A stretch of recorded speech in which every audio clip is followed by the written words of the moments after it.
Not the return to school the government wanted. Ministers forced to deviate from their roadmap to get all primary school kids back into classrooms before the summer holidays. While we are not able to welcome all primary children back for a full month before the summer, we continue to work with the sector on the next steps. We will be working to bring all children back to school in September. If the government had brought together everyone involved in implementing these plans from the outset and really taken on board what they had to say, they would not be in the situation of having to roll back at all. Children and young people's education and well-being will have been impacted cruelly by such a prolonged period away from school.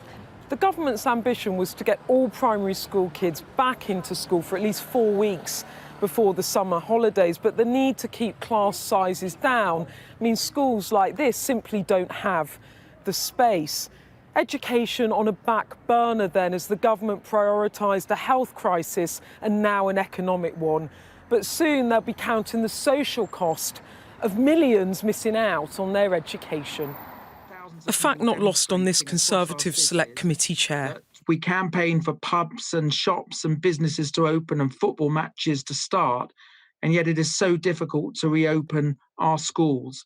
We know that something like 85% of vulnerable children are not going to school at the moment. The longer the schools remain closed, the more we are damaging the life chances of these younger children particularly. Isn't the problem that you can't have the children back into school if you have to have 2 metres of social distancing? You have to balance those risks with also the risks of not attending school and the damage that it's doing to potentially to children's futures.